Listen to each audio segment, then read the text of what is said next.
Во рамките на нашата емисија Предконгресни разговори, на разговор поканивме неколку битолски граѓани да се произнесат по теми кои што деновиве ја исполнуваат сета предконгресна активност во организациите на Социјалистичкиот сојуз на Македонија.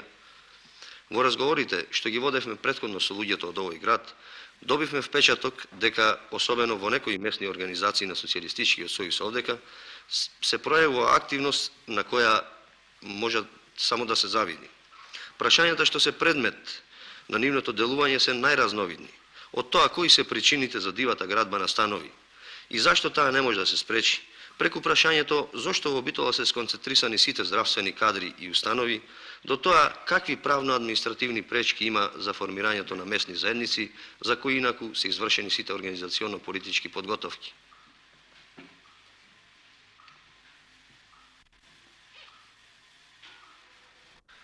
Во savremeните услови на стопански и друштвени односи, Социјалистичкиот сојуз на работниот народ во Битола е исправен пред врло сложени и компликовани форми и содржина на работа.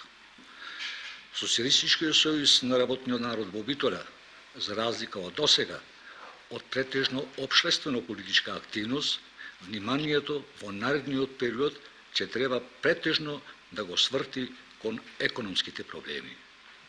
Потребата од ваквото внимание на Социјалистичкиот сојуз кон стопанските современи проблеми произлева од фактот што 70% од акумулацијата се усмерува во стопанските организации и банкарските организации.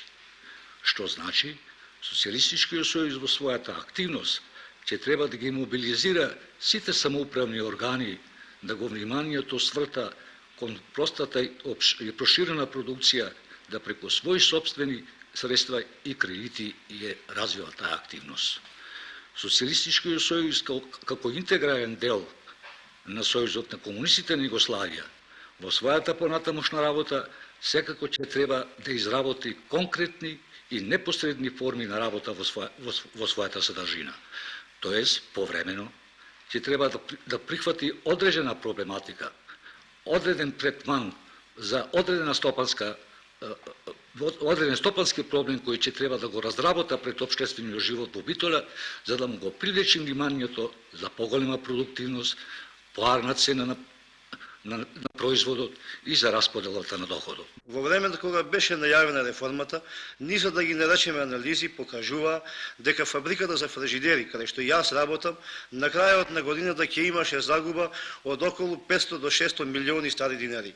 Меѓутоа, на крајот на 9-месечието, таа не само што се вклопи во реформата, току покажа и добивка од 260 милиони стари динари. Излегува дека со едно вакво погрешно информирање, факторите од фабриката им направија лоша услуга и на луѓето од колективот и на општествената заедница. Зашто времето од соопштувањето дека има загуба до констатацијата дека всушност има добивка беше исполната со атмосфера на што не беше добра. Имаме случаи да се узурпираат и материјалните права на луѓето. Фабриката за шеќер во Битола, шеќерната репка ја плаќаше по 18 динари кило. Толку ја наплатуваше и задругата во село Лажец, а на индивидуалните производители им задржуваше по 1 динар, односно им плаќаше по 17 динари килограм. Луѓето останаа незадоволни и ми се чини дека организациите на Социјалистичкиот сојуз и другите општествено-политички организации ова појава современо требаше да ја отстранат. Прво и основно за жената работничка е збринувањето на децата од предучилишна возраст, додека таа се најдува на работа. Во Битола има околу 3000 запослени жени, а само една институција која има збринато околу 350 деца до 10 годишна возраст. Постоењето на оваа институција не го решава прашањето за збринувањето на децата на запослените родители. За да може жената да учествува во секојдневниот општествен развиток и да биде активна, потребно е да се растерети од многобројните домашни обврски. За таа цел потребно е поопштување на домашните обврски и отварање на такви институции како што се ресторанти за општествена исхрана, полуготови јадења, нон-стоп продавници, сервиси за помош во домаќинството.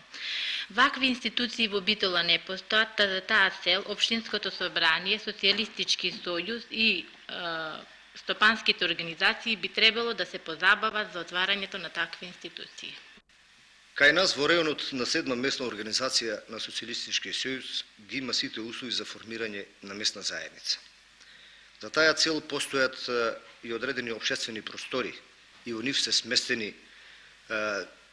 шах секцијата, ондак добро опремена фотолабораторија, комплетна библиотека, како и постои забавен центар за најмладите, во кој центар имат мал рингишпил, клацкалици, лицгалици и друго. Меѓутоа, се тоа сега не се користи, затворено е, и то само заради една, по моје мислење, непотребна правна формалност. Нашата местна организација покрај иницијатива за формирање на местна заедница изработи предлог на статут, кој статут е предмет денови на дискусија пред куќните совети и граѓаните од подрачјето на наша организација. И сега стануваат да се свика собор на избирачи, на кој собор формално ќе треба да се оформи местната заедница. Во статутот на општината не е извршено разграничување на градска територија по местни заедници. И заради тоа сега ние не можеме да формираме местната заедница, што по моје мислење нема некоја посебна оправданост. Сметам дека донесената одлука на собранието на општината, што го заменува урбанистичкиот план, во основа ја одреди сообраќајната мрежа во идниот град, ја подели територијата на Битола на местни заедници како основни урбанистички единки. На крајот ми се чини дека собранието треба да ја прихвати ова наша иницијатива, а може и вакви има и во другите местни организации на Социјалистички сојуз, затоа што со ова ние само му помагаме на собранието да ја одигра својата улога што подобро и во интерес на своите граѓани. И реформата и неколкомесечните дискусии што ги наметна и покрена Социјалистичкиот сојуз и другите општествено-политички организации во Битола ја наложија интеграцијата на здравствените установи. Се смета дека сега се создадени подобри услови за доближување на здравствената заштита до луѓето од селото, кои досега не ја користеа доволно. Во прв ред за таа придонесуваше и фактот дека здравствените установи, здравствените кадри беа концентрисани во градот. Имаше појави се почесто да не може да се најде лекар за некои здравствени установи каде е малку поодалечена од градот. Иако за нивното формирање и опременување заедницата своевремено вложила знатни материјални средства. Медицинскиот центар во Битола, во чиј состав сега се сите здравствени установи, туку што почна да делува. Меѓу другото, се предвидува редовно да работат 5 пунктови со лекар, забар и акушерка во селата од општината и 19 повремени пунктови што ќе работат 2 пати неделно. Во 5 пунктови се предвидува комплетирана повремено специјалистичка служба. Меѓутоа, и во понатамошното обезбедување на здравствената заштита на селото, Социјалистички сојуз треба да вложи посебни напори за реализирање на веќе усвоената програма од Општинското собрание. Во последниве неколку години во Битола изградени се над 2200 диви градби. Еден од карактеристичните реони на Битола, каде се градат диви градби, е и подрачието на 4-та местна организација, која воглавном се простира во реонот на Чинарот, Бајрот, Баден-Балари и Девеани, каде живеат преку 10.000 жители. Имено би сакали во врска со дивата градба на овој реон да се произнесам. На трибините на Социјалистичкиот сојуз почесто доаѓале проблемите од дивата градба. Во тој смисол, за правилното информирање на граѓаните, организирани се повеќе дискусии, од кои и една од дискусиите што беше посветена на одлуката што го заменува урбанистичкиот план на Битола. Од таа јавна дискусија на граѓаните произлегува воглавно две противоречности.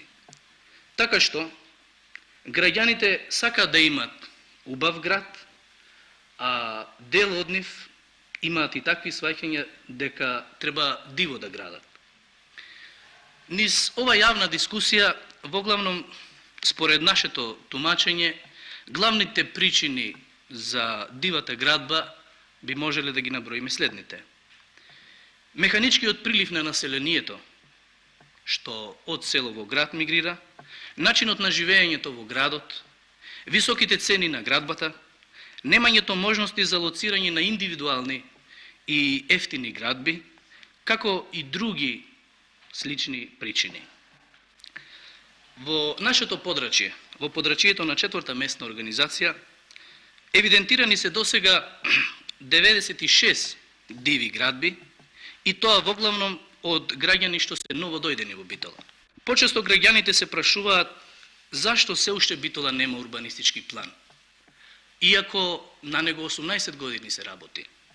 Потоа, зашто нема локации на поекономична индивидуална градба и зашто не е зајакнета инспекцијската служба. Нашата втора местна организација на Социјалистички сојуз, која го опфаќа районот на Бела Чешма и новата населба Триагалник, имаше големи тешкоти за општествени простори. Просториите кои ни беа на располагање, тоа беше стара зграда Пиперан, беа такви што ни најмалку не можеа да ги удоволат потребите. Тие тешкоти ние ги имавме на терет скоро 20 години. И порано имавме идеи за решавање на овој проблем, но секогаш беа во прашање објективните тешкоти пред се немање на финансиски средства. Кога почнавме со градба на нашиот дом, ние имавме едва нешто преку 1 милион стари динари. Денес нашиот дом чини преку 8 милиони стари динари и тоа е дело на заеднички напори и средства.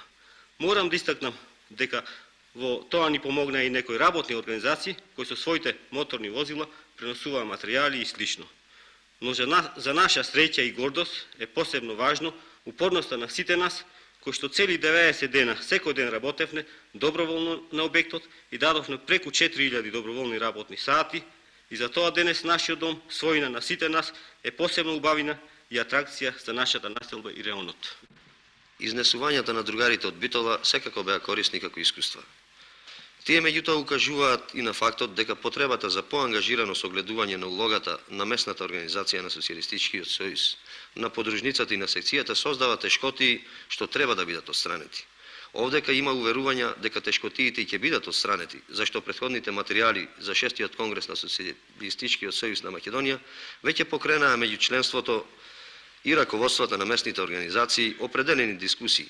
Дискусиите по овие материјали веќе не се ограничени само на прашањата од претходните материјали, туку се проширени и на прашањата индиректно произлезени од нив, на прашањата што ги наметна практиката во работата, на прашања што ги наметнува животот во ова подрачје.